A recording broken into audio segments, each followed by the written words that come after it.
Listo, creo que ya estamos completos. Buen día con todos. Recuerden que tienen que poner por el momento sus nombres completos en el chat para la toma de la lista. Lo vamos a hacer por el momento en este chat. Y ahí eso se procesa y será publicado para que ustedes vean la asistencia por el momento en el Zoom. Vamos a tratar de que esto sea de forma más automática. Pero eso ya les comentaré después. Buen día con todos. Dios los bendiga por el día de hoy. Me presento, soy el ingeniero Renato Manzano. Estamos grabando, sí. Mi área es la parte de ingeniería en computación, toda la parte informática, seguridad informática, y me parece que con ustedes también, pues, a futuro, pues, les daré la parte de seguridad electrónica. Yo creo que ya cambió el nombre. Ya no se llama seguridad electrónica, sino tiene otro nombre adicional. Entonces le voy a acompañar en la materia de herramientas tecnológicas. Ya vamos a ver el pensum. Pero hasta mientras, bueno, no los conozco, se presentan, me indica cada uno cuánto tiempo tienen trabajando y qué aspiran de la materia. Nada más, estamos 12 participantes. 4, 3. Ya empezamos con Rodríguez. ¿Ya todos pusieron sus nombres en el chat? Bueno, si no tienen puesto su nombre, tendría falta. Compañero Rodríguez, Buenos buen día. días, profe, buenos días, compañero. José Luis Rodríguez les saluda. Tengo en el sistema penitenciario, a cumplir 9 años. Y nada, en la carrera lo que uno aspira es aprender más sobre el sistema y tratar de sacarla adelante, de terminarla con éxitos y espero que todos los compañeros también, o sea, terminarlas todo lo que comenzamos, terminar la carrera. Muchas gracias. Gracias. Winston Paz, tiene la palabra. Muy buenos días, profesor. Muy buenos días, compañeros. Mi nombre es Winston Jackson Paz Gómez.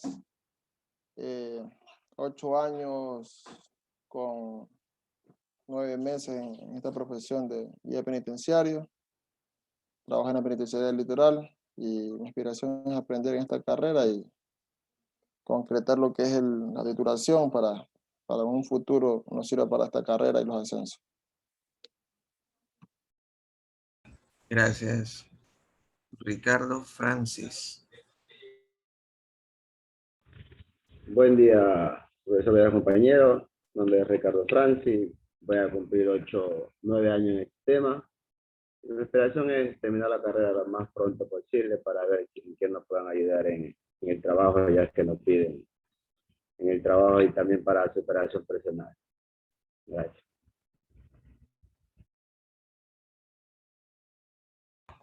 Gracias, Ricardo. Fernando Caicedo. Buenos días, ingenieros, buenos días a los compañeros. Mi nombre es Caicedo Goyo Omar Fernando. Llevo en el sistema penitenciario 9 años, 1 mes.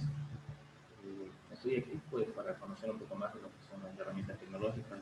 Esperemos aprovechar todo el curso, aprender a profundidad cómo son el manejo de las distintas herramientas de comunicación. Me imagino son para dar información sobre las computadoras, temas de tecnología que se llevan en los centros de rehabilitación social. Bueno, estar conectados. Hoy en día la comunicación es tan importante que utiliza diversos medios. Conocer un poco más a fondo no estaría nada mal para todos. Gracias. Me parece que tiene problemas con su micrófono y está cogiendo el micrófono del computador y se le escuchó bajito.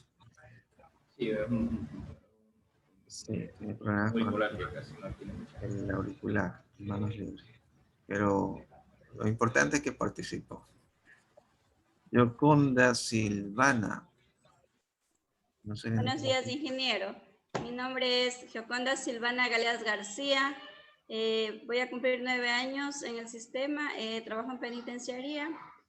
Y pues mis aspiraciones son culminar con éxito la carrera, obtener conocimientos para poder desenvolvernos en el trabajo. Muchas gracias. Gracias, Silvana. López, Edwin. Buenos días, ingeniero, compañeros. Al momento voy a cursar ya 9 años en mi trabajo. Laboro en el Centro de Rehabilitación aquí de Manabí, Bahía de Caracas. Desearles también ahí a los compañeros culminar la carrera con éxitos para nuestro futuro. Gracias, ingeniero. Gracias, Edwin. Ronald Ruiz.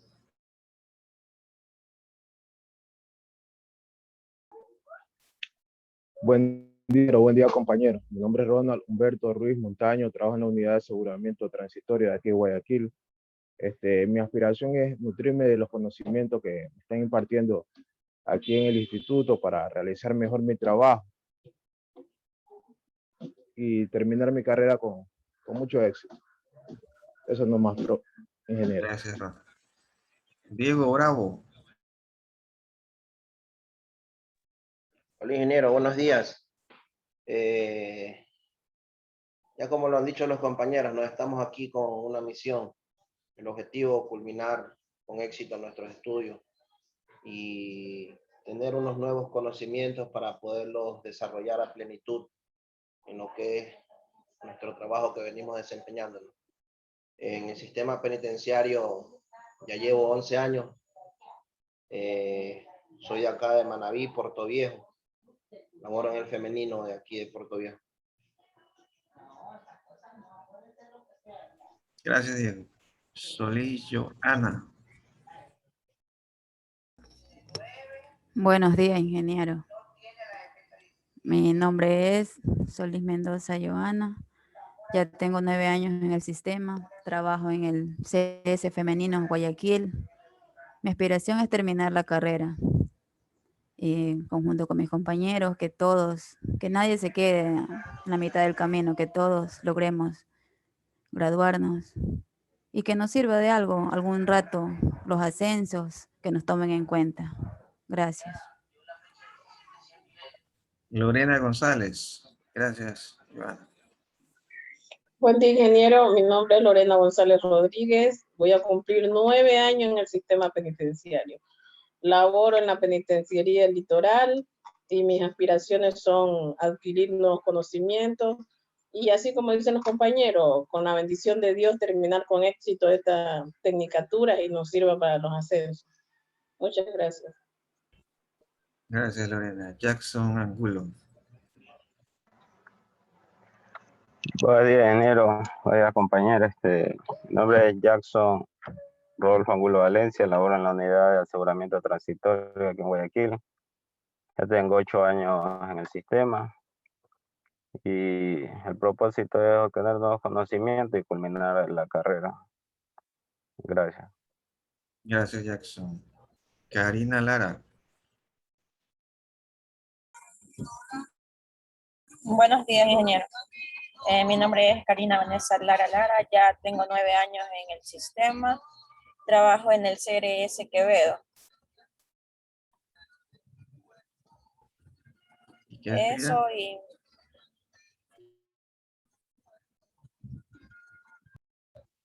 ¿Qué aspira?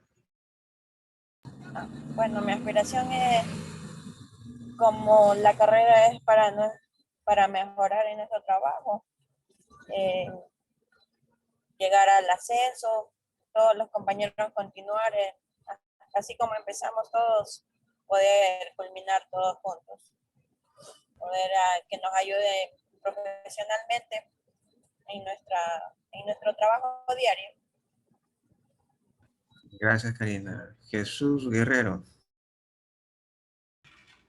Buen día, ingeniero. Buen día, compañero. Sí, tengo más de 7 años laborando. Trabajo en lo que es la penitenciaría de de Guayaquil. Pues espero que podamos culminar los estudios, que todos podamos continuar, que nos apoyemos con lo que estén lo que son deberes, proyectos, qué sé yo, faltas, cosas así, que seamos un buen equipo de trabajo y que podamos culminar este semestre y la carrera. Gracias, Jesús. Creo que ya están todos, ¿no? No creo que falte nadie. Bueno, entonces vamos ahorita a... Ya conozco más o menos, están entre 8 y 11 años trabajando en la penitenciaría. Y están en diferentes lados, ¿no? Están en Manaví, acá en Guayaquil.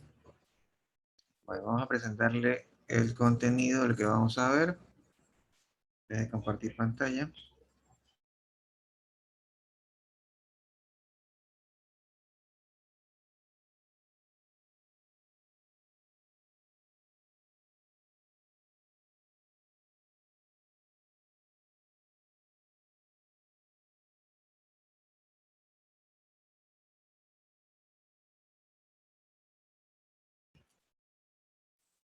Ahí está.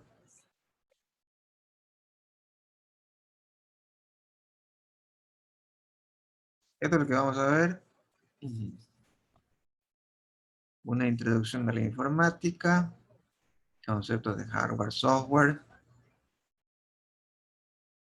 Aquí hay que modificar esto. Pero esto es una idea. La diferencia de hardware y software, sistema operativo, la estructura del sistema Windows, el famoso paquete de Microsoft Office. En su primera unidad. En la segunda unidad son herramientas básicas y se ve Word. Microsoft Word, Microsoft Excel, diapositivas, pequeño proyecto. En su unidad 2. En la unidad 3 habla del problema y el diseño teórico.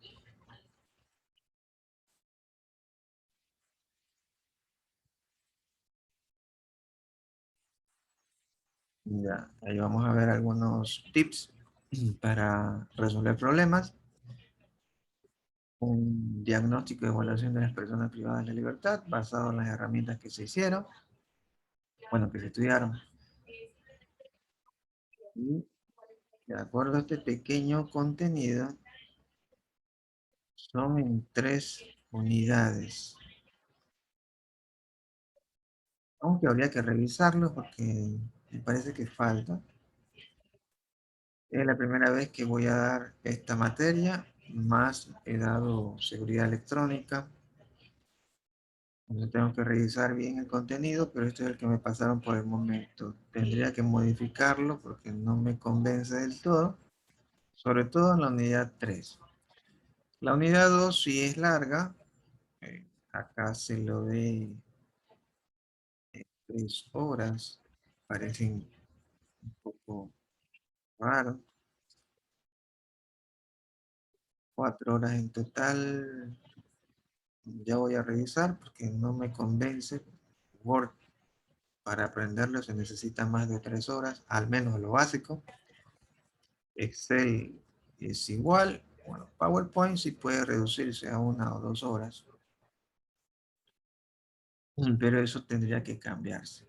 Desarrollo de ejercicios. Esta es la parte más fuerte de las 3 unidades. Esta es la parte más fuerte.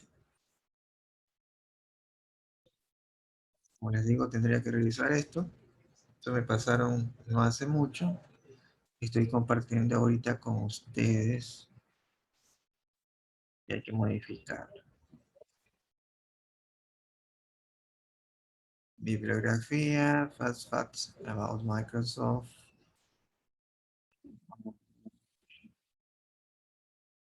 Toda esta bibliografía que está acá, no la misma, voy a tratar de poner algo más fácil. Se las voy a poner en el curso. Por cierto, ya pueden ingresar al curso, a Moodle. Todos ya pueden ingresar al Moodle. Les paso el enlace para que verifiquen. Un ratito.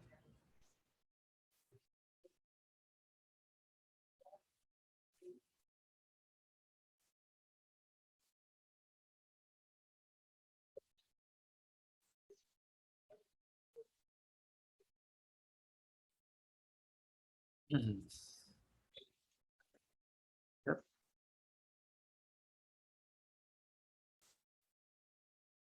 Ese es el enlace. Entren por favor ahorita en estos momentos y digiten como usuario y como clave su número de cédula. Deberían de poder ingresar. Verifiquen por favor. Como usuario y como clave su número de cédula. Buenos días. Soy Manuel Álvarez. Creo que me ha ido el problema que tengo, el problema con el internet, se va y viene, entonces para que me tome la asistencia, por favor. Buen día. Tiene que poner su nombre completo en el chat. Sí está ahí, Manuel Álvarez está. Si ya lo puso, eso sería todo. Ya, ok, abogado, gracias. Soy ingeniero, no abogado.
¿Listo? ¿Ya pudieron ingresar?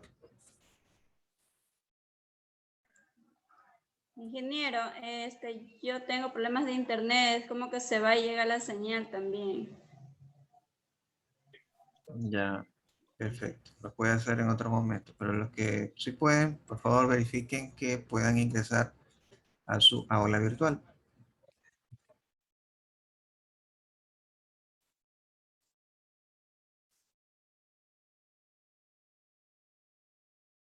Y ya se pueden matricular. Hay matrícula automática para que ya puedan estar en este curso.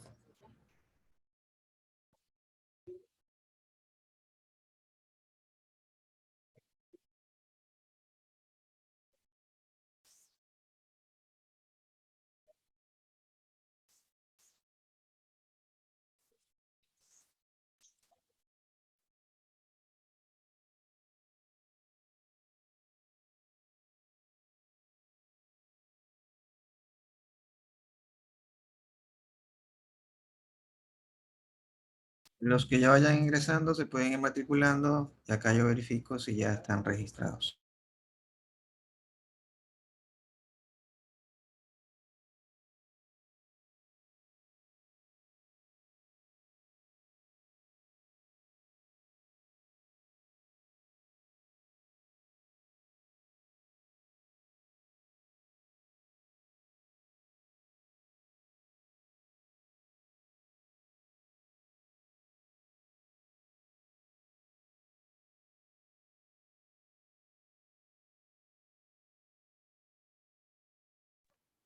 Ingeniero, ¿sí me puede verificar si hay matrícula Rodríguez? Disculpe.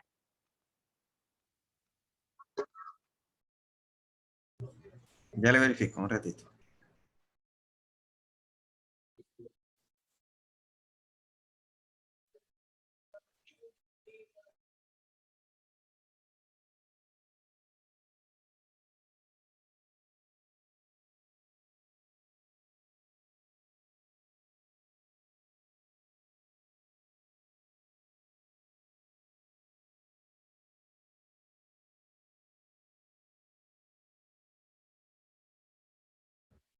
Ya tenemos dos matriculados, Francis Villamarín y Rodríguez Bustos. Por favor, los otros ingresen, matricúlense, tienen hasta fin de mes matricularse, pero se va a empezar a mandar tareas, así que matricúlense lo más antes posible para que puedan presentar sus tareas.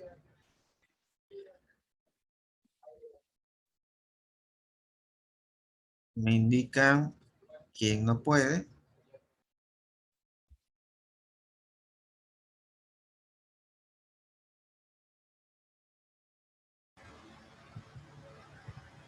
Ingeniero, a mí no me aparece el curso. Estoy ingresando a la página, no me aparece nada. Soy Caicedo. Busque su carrera, busque el periodo y ahí debe de estar. Jesús Guerrero, ya, si me puede hacer favor de si también me puede matricular. Actualizar.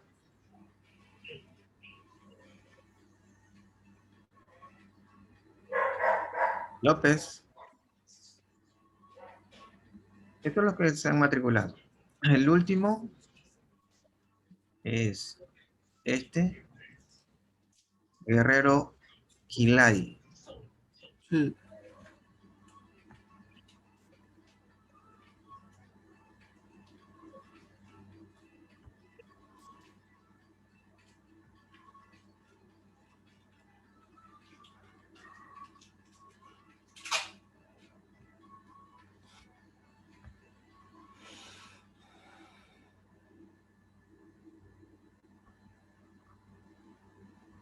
Les recomiendo que no cambien la clave porque normalmente se olvidan y hay un trámite para recordar la clave. No es tan fácil.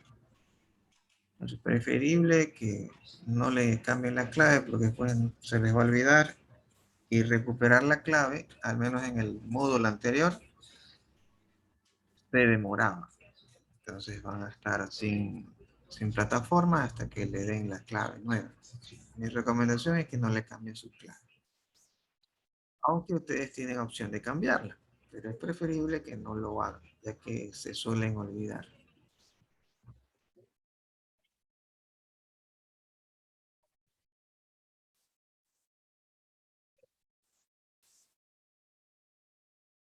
Bueno, ya ahí se matriculan, me indican si tienen algún problema y listo. Hay que compartir otra pantalla para empezar.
Profesor, una pregunta.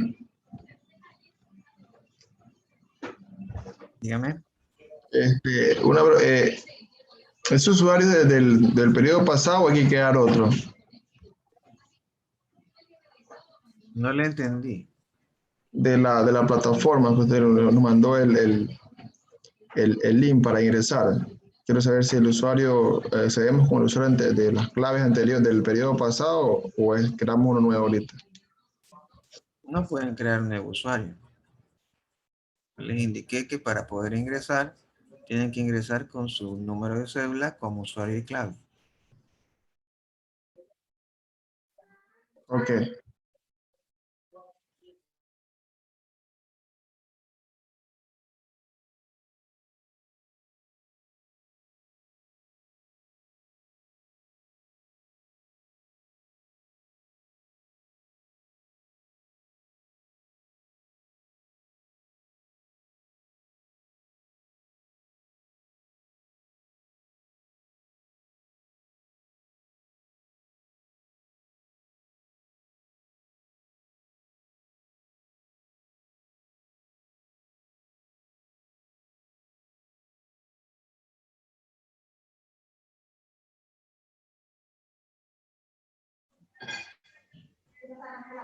Listo.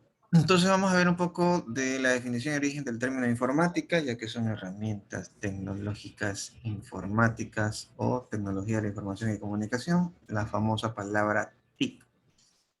Entonces dentro de esto pues hay términos nuevos quizás para ustedes, quizás para algunos, para otros ya se lo habían escuchado. Entonces vamos a conocer un poco estos términos: informática, hardware, software, computer science. ¿Qué es toda esta terminología? Como digo, para unos es nuevo, para otros ya conocen. Entonces aquí vamos a hablar un poco de historia y de ahí pues ya vamos a entrar un poco más de lleno. Déjenme revisar hasta qué hora tenemos. Creo que hasta las 10 y algo.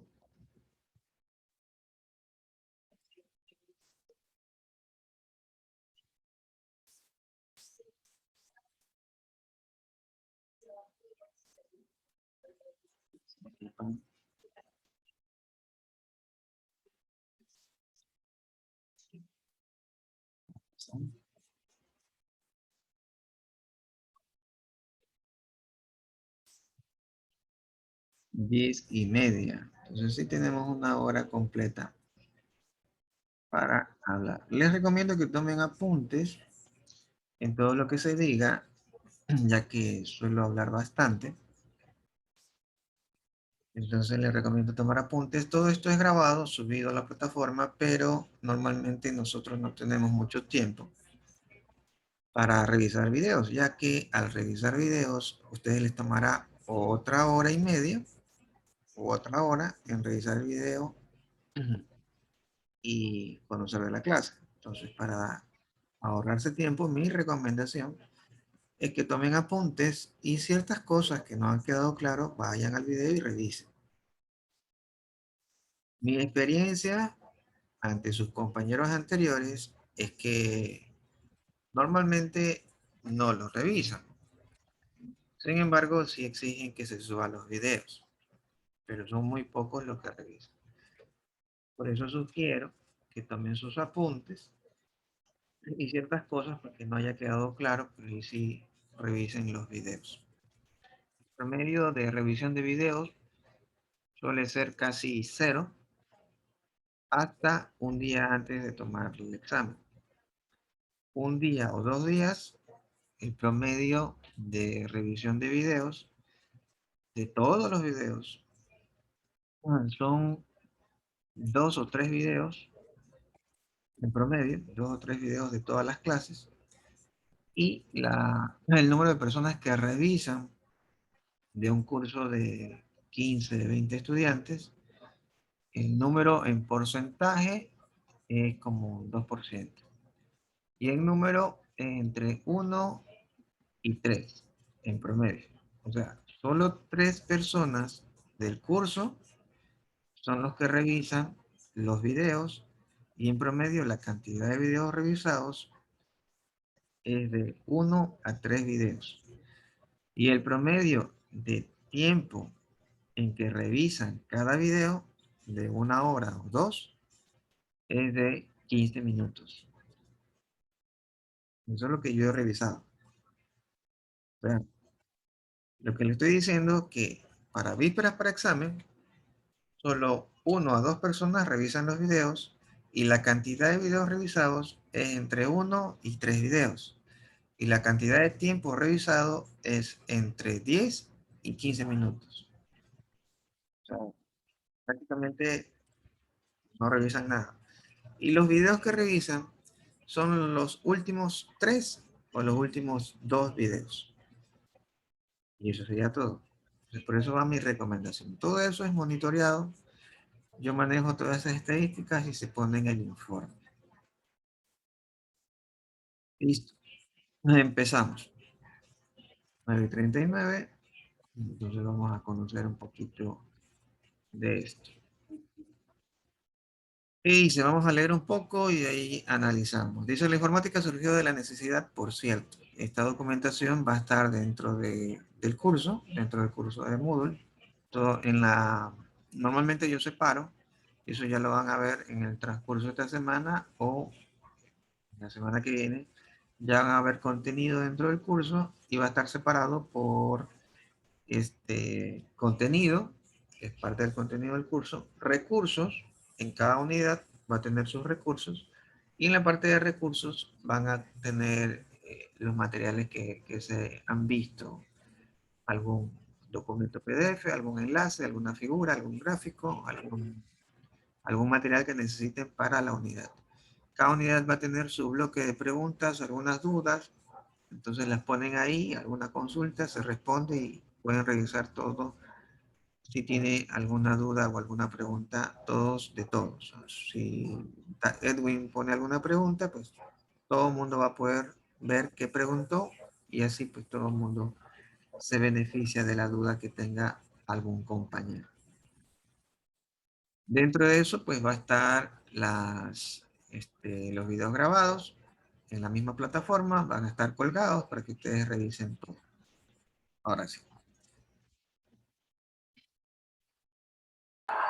Ya, dice, la informática surgió de la necesidad de transmitir y tratar la información de manera automática. Ahora, aquí hablamos de información. Ya vamos a ver la diferencia de información y datos. Por el momento dice que hay una necesidad de transmitir información de forma automática. Su propósito inicial era de ayudar al hombre, pues aquellos trabajos repetitivos, para hacerlo más rápido. Ese término se lo acuña en 1962 en Francia y procede de información automática. Informática. Información más automática. Ahí viene vocablos griegos, pero en inglés no se habla de ese término. En inglés se le conoce a esa área como Computer Science. Entonces, si van a hacer una búsqueda, pues, el término está en español, así que no lo van a poder encontrar, pero ahí está acuñado el término de Computer Science, o ciencias de la computación. Eso es lo que van a encontrar.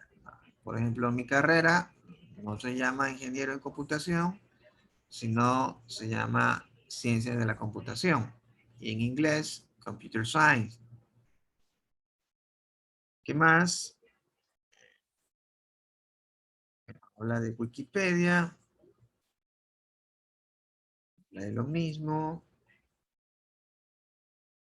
Desde la aparición de la primera máquina de cálculo, grandes calculadoras, no se ha parado a investigar para obtener máquinas cada vez más potentes. Aquí hay una regla que se cumple para que las computadoras sean cada vez más avanzadas, aunque esa regla ya se rompió. Esa regla ya se rompió, ya mismo vamos a ver cuáles son esas reglas.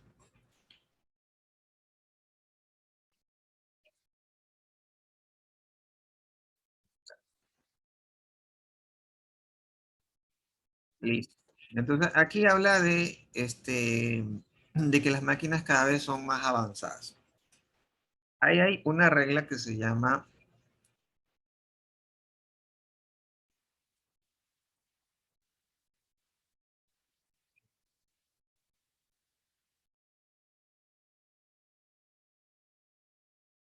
me parece que se escribe así. Perdón. Moore.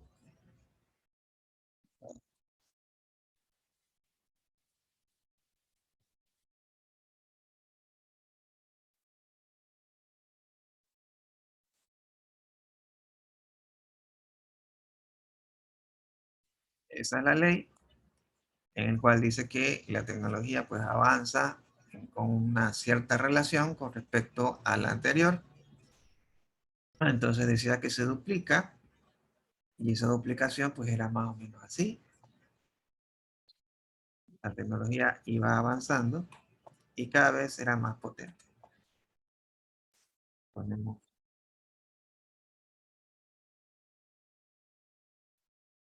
esto, entonces la velocidad que está acá iba aumentándose al doble cada vez. Y así sucesivamente. Pero ese término ya se rompió. Ya no es así. Hay otras leyes. Y ya la ley de Moore casi no se usa. Quedó algo obsoleta. Vamos a borrar todo. Clear. Right. Y eso es lo que indica acá. Dice que las máquinas empezaban a hacerse cada vez más potentes, obedeciendo la ley de Moore. Eso se obedeció hasta la década del 2020. Pero después evolucionó tanto que ya se rompió esto y ya no obedece esta ley. Esta ley decía que se duplicaba su velocidad cada vez. Entonces, si ahorita tenemos una velocidad de 3 gigas, en la próxima tendríamos una velocidad de 6, y así sucesivamente. Pues esa ley pues, ya se rompió. Hay otras leyes que están un poco más claras en cuanto a la tecnología. Por ejemplo, hay una ley que dice que es cíclico. Entonces viene la tecnología, avanza, avanza hasta un punto en el que llega a su innovación. Cuando ya llega la innovación, pues empieza a decaerse. ¿Por qué? Porque esa innovación nueva tiene que empezar a repercutir en nuevos estándares. Entonces se generan los estándares.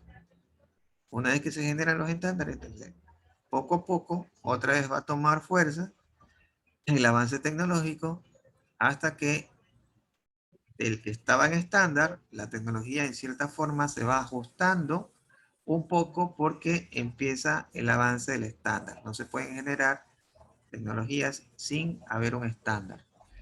Se pone el estándar y nuevamente, basado en el estándar, nuevamente toma vuelo los avances tecnológicos hasta que llega a un pico. Una vez que ya llega a ese pico, empieza la presión de ejercer nuevos estándares hasta que se crea el estándar. Y nuevamente se empieza con el ciclo. Entonces, este es el avance tecnológico máximo. Cuando ya llega a su máximo, entonces la presión por parte de los organismos es de crear un estándar. Se superó la barrera, llegó a la cresta más alta. Tanta tecnología debe estar estandarizada. Entonces ahí viene una presión hasta que se estandarice. Una vez que se acuerde de poner el estándar, llega a este punto, al más bajo, en el cual toda esa tecnología de avanzada debe regularse hasta que obedezca un estándar. Entonces, si se pasó, debe de obedecer que tiene que quedarse, por ejemplo, la velocidad aquí dice de 3. Mira, no hay quien te supere esa velocidad. Está bien, llegaste hasta 3. Pero vamos a trabajar con 2. Ya que el resto de empresas trabajan con 1.8, 2.1, 2.5. Entonces vamos a gobernar con un estándar de 2 en velocidad, para poner un caso de ejemplo.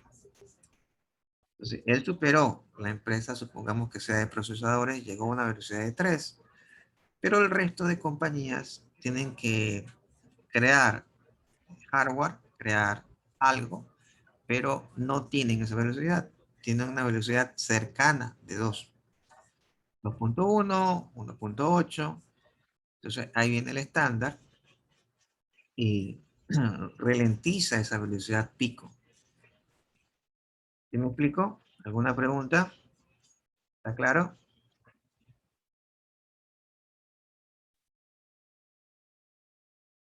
Caicedo, Fernando, ¿alguna duda? No, ingeniero, sí estamos claros. Listo. Entonces, esta es otra gráfica, ya ley de Moore casi no está aplicándose. Y esto es una explicación. Este concepto creo que surgió hace 2 o 3 años, nuevo, en el cual dice que la tecnología es cíclica. Llega a un punto en el cual, de ese punto máximo tecnológicamente avanzado, tiene que regularse basado en un estándar. Una vez que se logra establecer el estándar, nuevamente empieza a repetirse el mismo ciclo. Voy a borrar esto.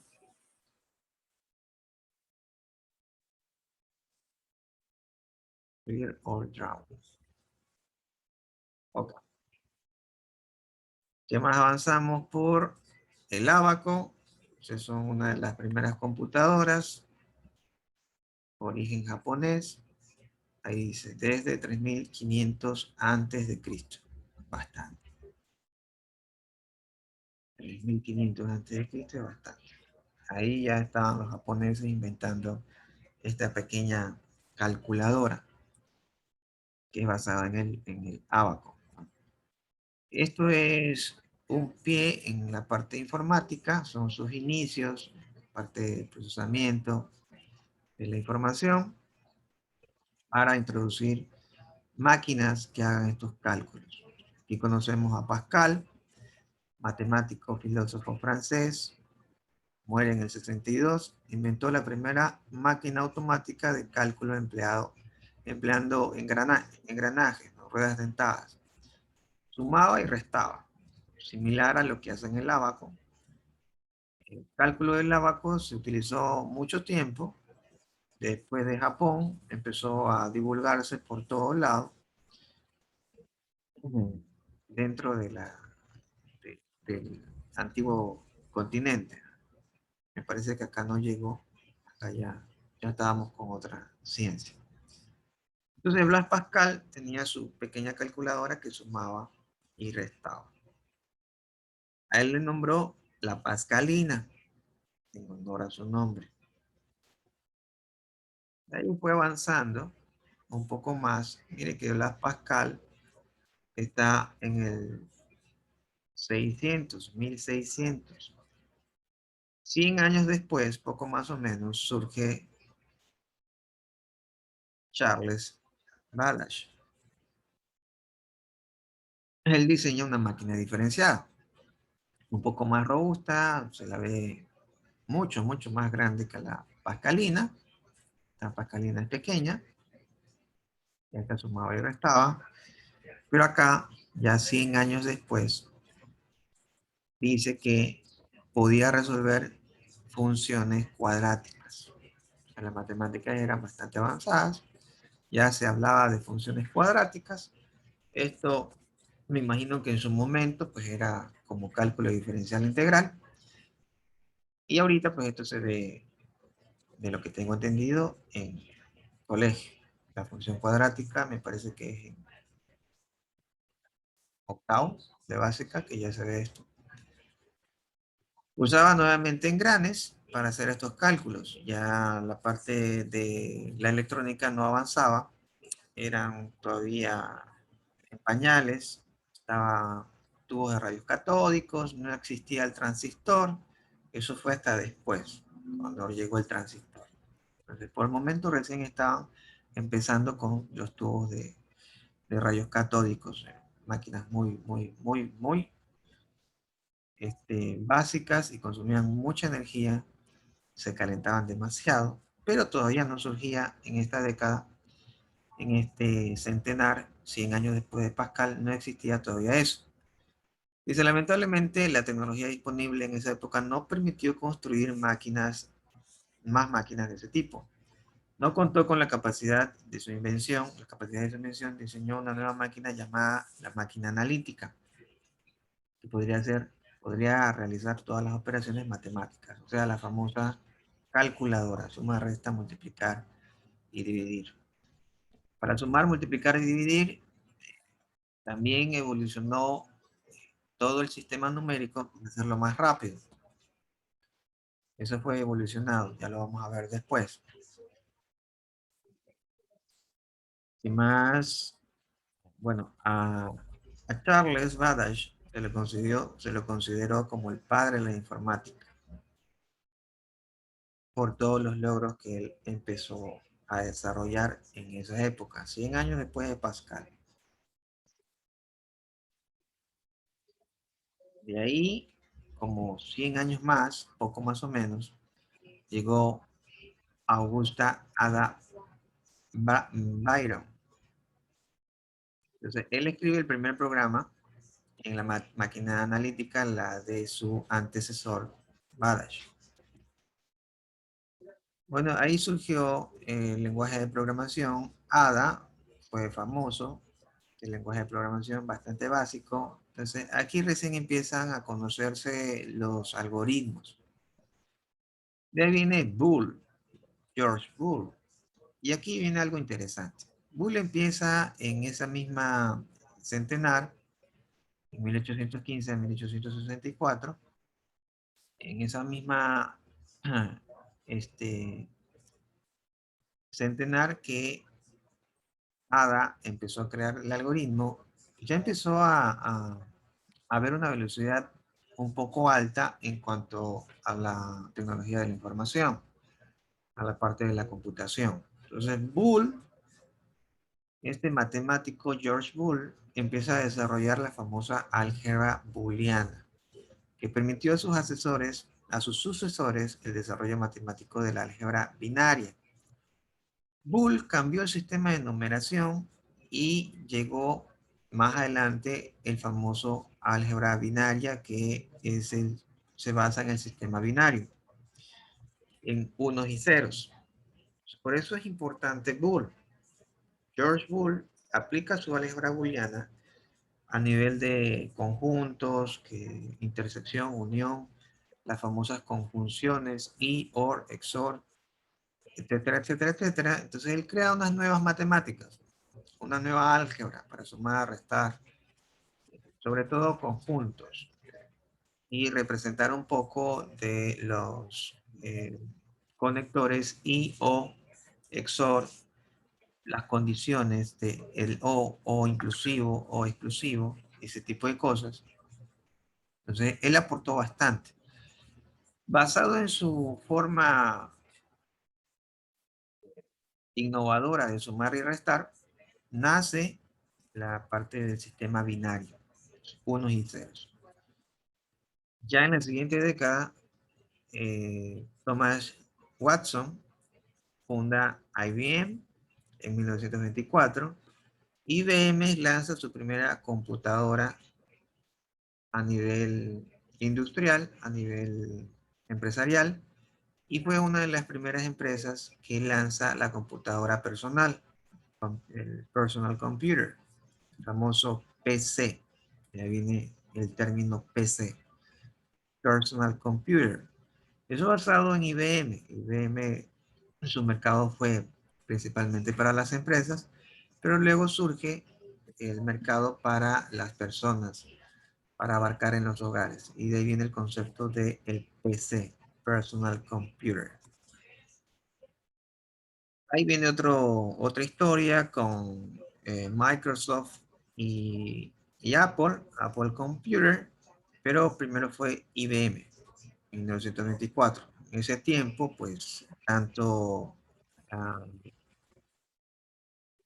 se me escapa ya el nombre ahorita de Microsoft, Bill Gates, como el otro término, a mí se me escapa el nombre,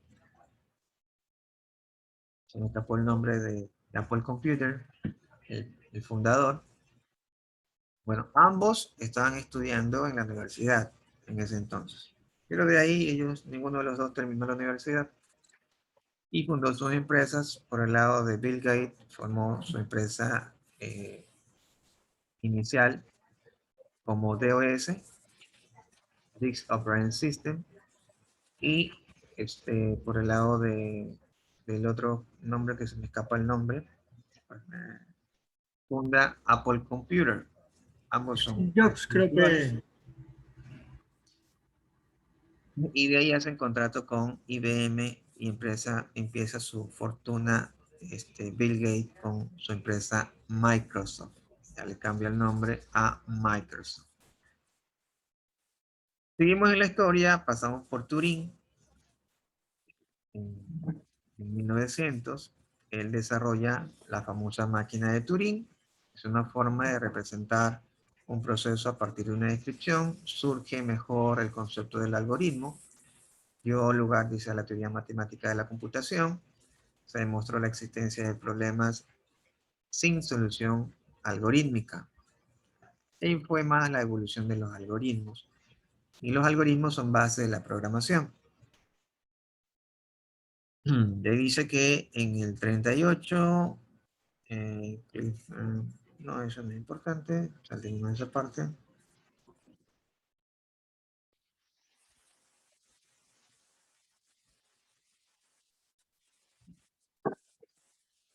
Aiken, ya Howard Aiken, esta década, en esta centenar, 1900-1973, sigue la idea de Babbage, ya lo vimos, y empieza a desarrollarlo, pero con parte de la electrónica en ese entonces. O sea, es mecánico y electrónico. Ciertas cosas las quiere automatizar basado en la parte electrónica. En ese entonces, pues la parte electrónica consumía mucha energía, se calentaba bastante. La parte electrónica no es como la que tenemos ahorita. Un televisor, una radio, un equipo de ese tipo, consumía mucha energía. Mucha energía y generaba bastante calor y no eran estables. En el frío puede ser que funcionen, pero en la temporada de calor, estos equipos tenían que tener un sistema de refrigeración. El computador que se construyó se denominó Mark I y se finalizó en 1944. Como 30 años después muere Aiken.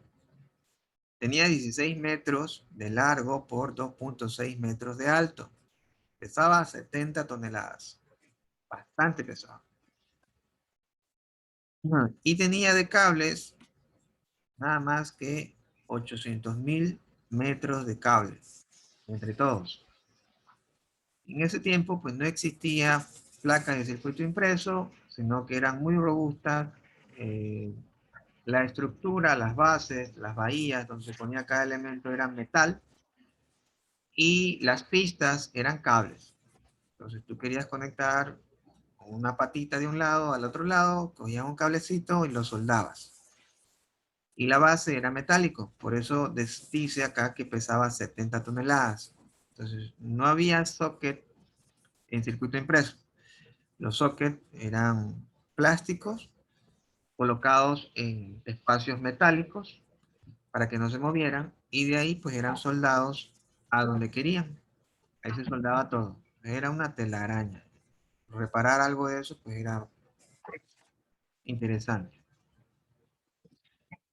Luego de esto surge la famosa Guerra Fría, la Segunda Guerra Mundial, y ahí se utilizó la Mark I. De ahí se desarrolló la famosa máquina Enigma. Esto es un poco de historia. La famosa máquina Enigma se considera una de las primeras máquinas en la computación. Se desarrolla este enigma para empezar a crear códigos secretos, códigos encriptados, codificados que solo el país pueda saber qué es lo que se envía. También se habla de que a partir de esta máquina pues empezó a desarrollarse los primeros hackers. Hay una teoría que dice que de aquí se empezó a desarrollar los primeros hackers porque cuando se empezaron a hablar de tecnología, sobre todo en la Guerra Fría, en las guerras mundiales, la cuestión es encriptar o codificar o ocultar la comunicación que se encuentra en ese país para que el enemigo no sepa qué es lo que se va a hacer. Siempre se intenta y se ha intentado y se intentará saber qué es lo que se comunica de la otra parte. Si estamos en guerra, supongamos, con X país, pues nos interesa ese X país que está tramando y tenemos que entrar a la comunicación. Eso era la enigma. La enigma mandaba la comunicación en forma encriptada, en forma oculta, en forma codificada para que el enemigo, si trata de insertarse en la comunicación de este país, no sepa qué es lo que se va a enviar, cuál es la información que se está enviando. Entonces, el enigma hacía eso, pero se rompió.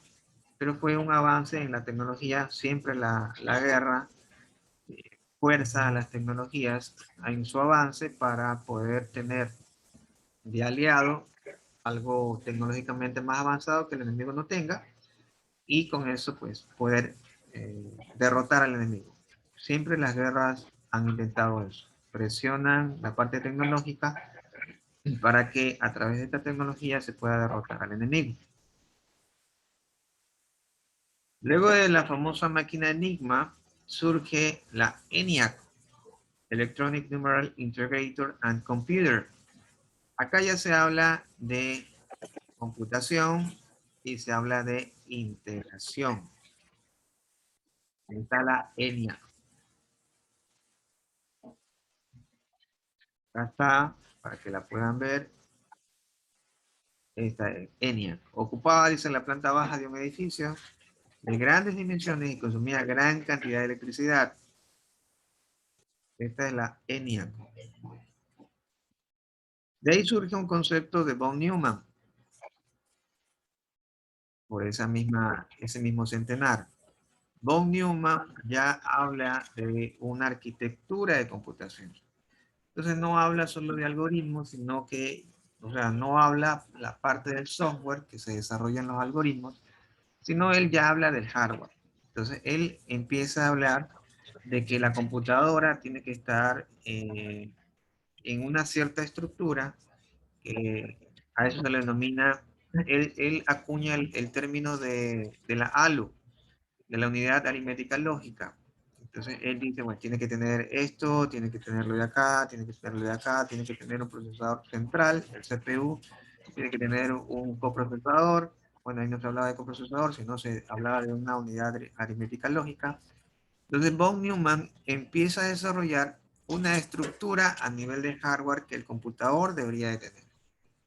Eso es lo que acuña von Neumann.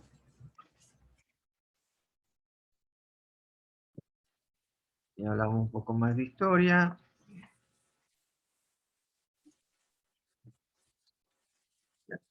Acá ya se habla, en esta parte de acá, de la década de los 60. En esta década ya surge un boom electrónico, la revolución industrial. En esa revolución industrial surge ya los transistores, en el cual ese computador gigante se reduce. Ya se habla de transistores. Y ahí surgen pues los primeros procesadores, más o menos así. Ya les voy a poner los primeros procesadores acá. Procesador.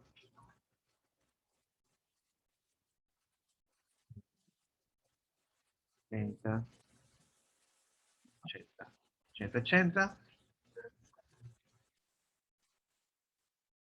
Estos eran los famosos procesadores de este tipo. Estos eran los primeros procesadores en la parte de la revolución industrial. Y los típicamente usados es el 8086 y el 8088. La primera computadora, una de las primeras, tiene el procesador 8080, netamente básico. Y ahí a nivel de universidad, a nivel de colegio, en la parte de laboratorio, cuando se empieza a ver teoría de microprocesadores, se utiliza el procesador 8086, 8088. Estos procesadores son básicos, netamente básicos. Pueden hacer suma, resta, multiplicación y división. Ustedes en la actualidad tienen en su equipo, en su teléfono, procesadores más avanzados que los que están acá. Aunque con estos procesadores, supuestamente, pues nosotros conquistamos la Luna, los Estados Unidos conquistó la Luna con este tipo de tecnología. En teoría, con un teléfono celular podríamos llegar a cualquier parte, ya que con el 8080 llegamos a la Luna, con un teléfono podríamos llegar mucho más lejos, en teoría. Sigamos. Entonces, ¿cuál era la velocidad de estos procesadores? Entonces surge un modelo IBM serie 360, dice, tenía un CPU de 1 MHz. 1 MHz. Vamos a poner acá, ¿qué es esto de 1 MHz?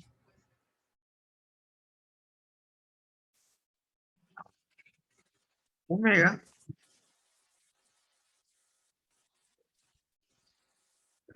Z, 1 MHz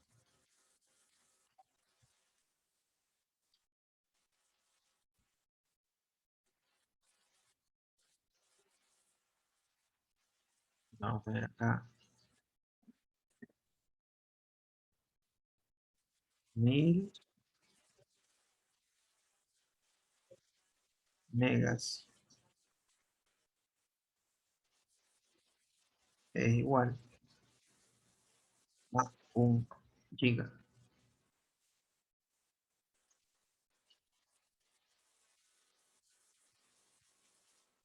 Mil procesadores de estos, 1000 CPUs de estos es 1 giga. 1000 de esos. Actualmente los procesadores están en 3 GHz. 3 punto algo. De 4 no hay. Está entre 3, alrededor de 3. Esa es la velocidad que actualmente tenemos. 3. O sea, son como 3000 veces esto. No se avanzó más porque la arquitectura cambió. Ya vamos a hablar un poco más de esa arquitectura. Si no, hubiéramos tenido procesadores más rápidos. Entonces, alguien puede decir, pues, no es tanto desde esa época. Ya vamos a hablar por qué no se ve tanto. Deberíamos, en teoría, si hubiéramos avanzado en velocidad, nosotros deberíamos de estar, yo creería, en unos 100 o 300 gigas. Ya vamos a hablar por qué nos quedamos en 3. Y ya ahí se cambió de arquitectura. Pero el primer CPU en la serie 360 estaba en 1 mega. De RAM tiene 124K. Ahora, 1000K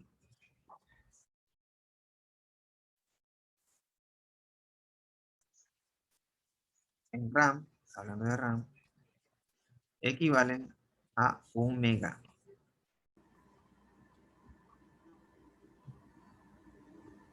1K equivale a 1000 mega en RAM, 1000 megabytes.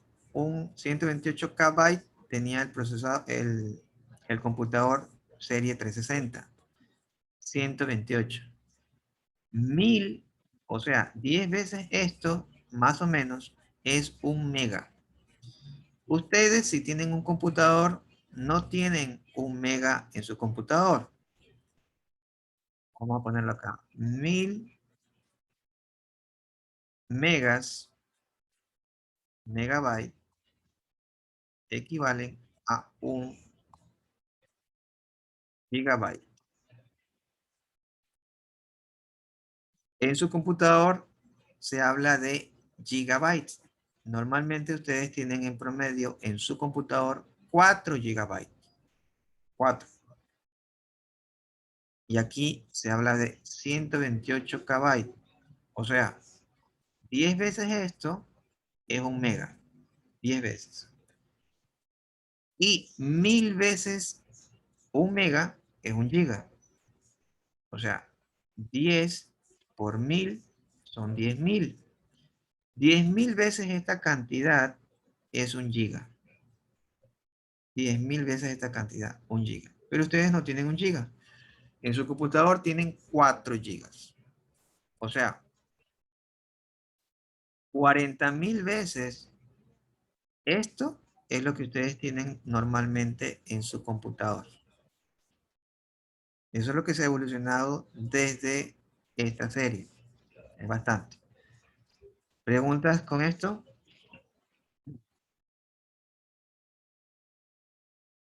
Tienen que saber las equivalencias. Ya vamos a ver de las equivalencias. Por el momento, 1000 megas es 1 giga, 1000K es 1 mega.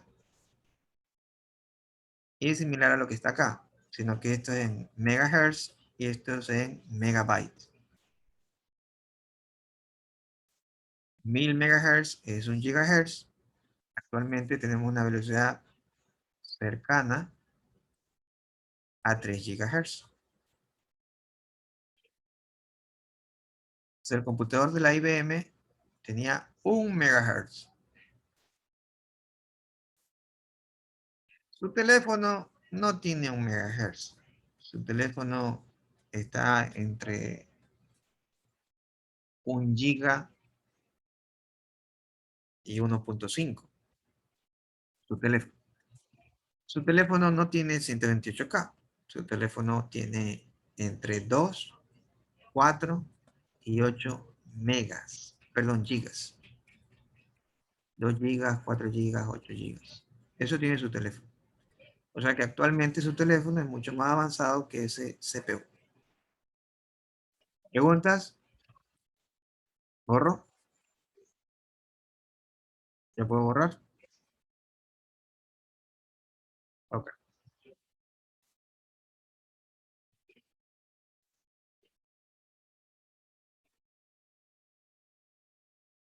Entonces ya vimos un poco de ese computador súper potente.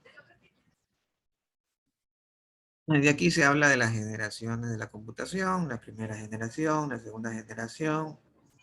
Eso es mucha teoría. Aquí ya vemos la primera computadora personal. ¿Cuánto costaba? Alrededor de $5,000. Un poco más o menos. Esa fue la 5051 de la IBM en 1981. Ahí está el término acuñado, Personal Computer o PC. Tenía de sistema operativo el MS-DOS, que es el Microsoft Disk Operating System. Es una de las primeras computadoras.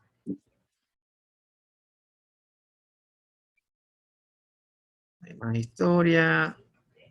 Estructura del computador. Ya, acá hablamos de la estructura del computador. Y con esto ya terminamos, hacemos un repaso y se acabó.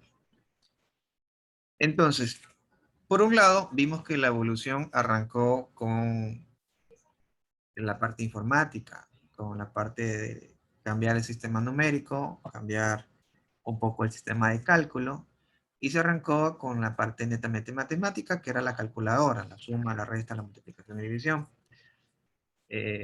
Vimos cómo Boole cambió esta parte, crea la álgebra booleana, y de ahí surge el sistema numérico binario, y de ahí pues empezaba a desarrollarse los primeros algoritmos, o sea, empezó a evolucionar con el software.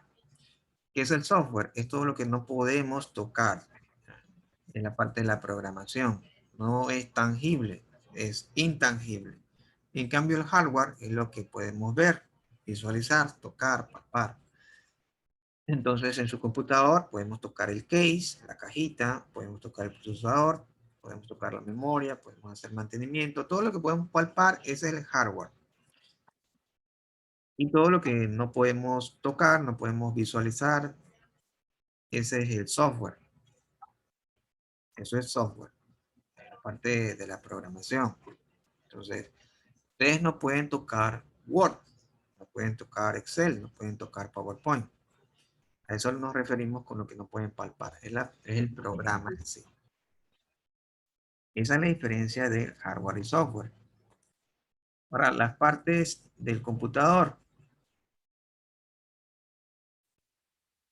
¿Cómo es la estructura del computador? Entonces, tenemos una entrada de datos, tenemos un almacenamiento de datos, procesa, tiene una salida y almacena resultados. Vamos a hacer un grafiquito. Entonces en el computador, vamos a ponerlo acá. Le ingresan datos.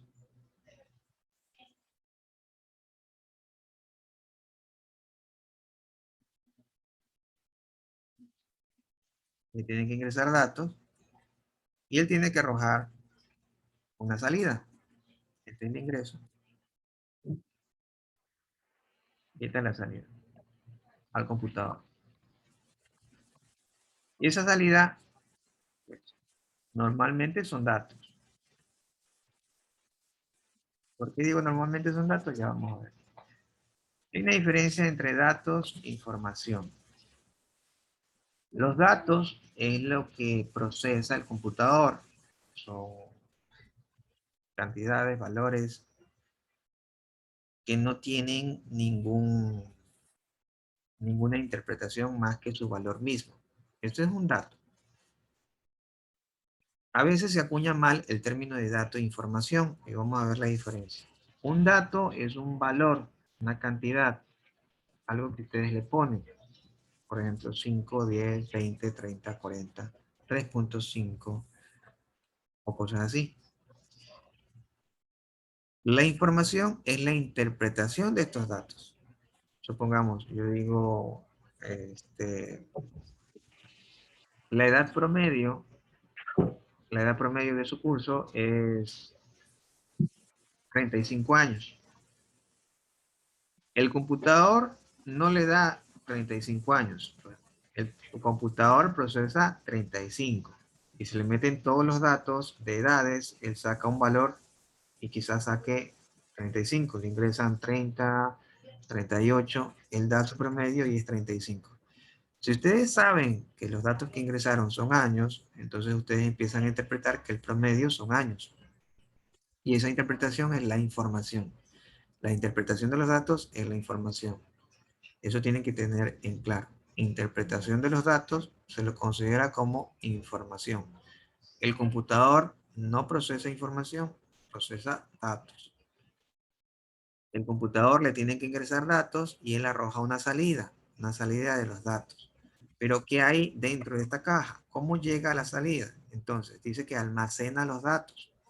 Esos datos que ustedes le ingresan tienen que ser almacenados en alguna cosa. Ahorita pueden conocerlo como pendrive, disco duro, etcétera, etcétera, etcétera.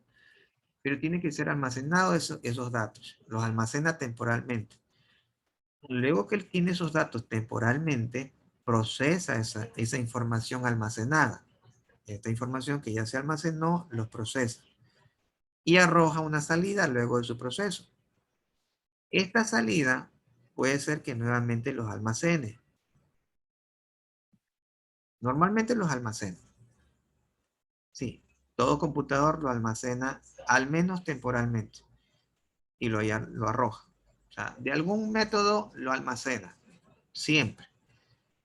Porque alguien me puede decir, bueno, no los almacena porque solo lo vi en el computador y no se quedó guardado perdón, solo lo vi en la pantalla, pero no quedó almacenado en el computador. Es cierto. Si apagan el computador ya no tienen esa información. Pero en la memoria sí está almacenado. Entonces, si está almacenado en la memoria, ¿por qué no está en un archivo? Porque no lo guardaron. Tienen que guardar para que quede ya fijo, ya quede perenne ese archivo. Si no lo guardan, temporalmente va a quedar en la memoria RAM y cuando apaguen en el computador, desaparece. Entonces tenemos el ingreso de datos, el almacenamiento de datos, el procesamiento, la salida y el almacenamiento de los resultados. Son 5 partes. Esto todo computador lo hace. Todo computador. Ingresan los datos, los almacena, los procesa, arroja la salida y esa salida las guarda. El archivo, ustedes deben de guardarlo. Si no lo guardan, este almacenamiento de resultados desaparece en el momento que ustedes apagan el computador. ¿Preguntas? ¿Alguna duda?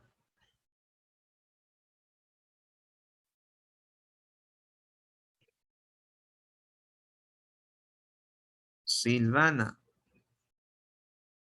Deme un resumen de lo que se vio hasta ahorita. Ingeniero, disculpe que le interrumpa. Dígame. En este momento tengo que ingresar a la penitenciaría a hacerme vacunar. Ingrese, Para que me no ayude importa. para desconectarme. No importa. Sí. Silvana. Gracias. Ingeniero. Buenos días, estaba hablando de las computadoras, del abaco, de los procesadores, de la memoria RAM, de cuánto equivale los 1000 megabytes, que equivale a un gigabyte. Los 1000, ay, no sé cómo dijo, la sigla está MH2. Ahí me olvidé cómo se pronunciaba eso.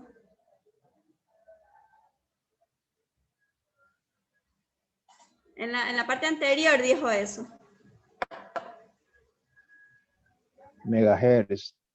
Exactamente. Ese equivalía a un gigahertz.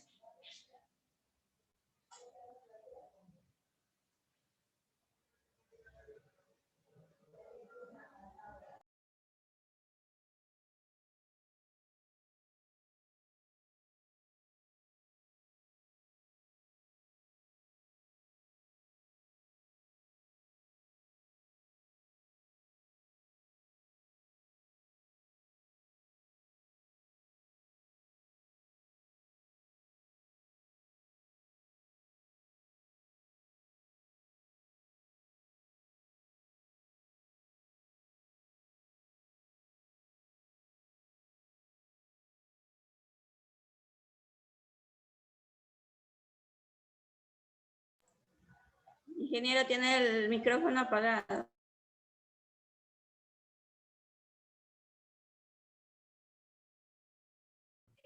Ahí sí. Entonces, estábamos viendo de que la evolución arrancaba con la parte de hardware hasta von Neumann. Von Neumann le pone atención en la parte de, perdón, empezó con la parte de software y von Neumann empieza a ponerle atención al computador como hardware, que es lo que debe tener el computador. Entonces, él empieza a crear una estructura a nivel de hardware, cosa que no se veía antes de la Pascalina. Fue una de las primeras calculadoras mecánicas por Blas Pascal, pero no había una arquitectura como la que hablaba von Neumann. Von Neumann ya habló a nivel estructural de cómo deberían de hacerse los procesos en un computador. La Pascalina era una forma netamente artesanal, valga la redundancia, de hacer cálculos. Pero no había un concepto, no había ninguna estructura de cómo debe ser el computador. Él simplemente a través de engranes hacía el cálculo. Entonces, digamos que yo les indique cómo sacar la raíz cuadrada, cómo sacar una multiplicación, ustedes la hacen, pero no llevan una estructura. Entonces, si alguien le dice, bueno, ¿sabes multiplicar? Ustedes van a decir sí. Yo le digo, pero quiero que multipliquen rápido. Entonces, quizás Fernando Whitson me dice, la única que sé yo sé esta. Sí, pero necesito velocidad en su forma de multiplicar. Entonces quizás Ronald dice, mire, ya sé cómo hacerla. Si usted hace estas reglas, lo va a hacer más rápido. Entonces von Neumann rompe esto y empieza a desarrollar ya una estructura para que se pueda hacer los procesos de manera más ordenada y más rápida. Entonces, él crea una estructura a nivel de cómputo en estos equipos. Entonces, esta estructura se la conoce como estructura de von Neumann. Él entra en la parte de hardware. Como digo, antes de él, el único hardware que había era la de Pascal con la Pascalina, pero no obedecía a ninguna arquitectura. No tenía ningún estándar. Eso es lo que estábamos viendo hace rato, de que la tecnología avanzaba hasta a un pico y luego bajaba hasta tener su estándar. En esto, digamos que Blas Pascal entró al pico, pero no tenía ningún estándar. Entonces, aquí se rompe un poco de esta forma sinusoidal, ya que von Neumann, él sí desarrolla un estándar y gracias a este estándar, la tecnología evolucionó más. Luego se vio la parte del computador personal de IBM, las velocidades, lo que estaba hablando la compañera, de que era un mega, que era un giga. Se indicó que el procesador, el primer computador que aparece acá en la literatura, es de IBM con 128K en RAM y como 10 megas.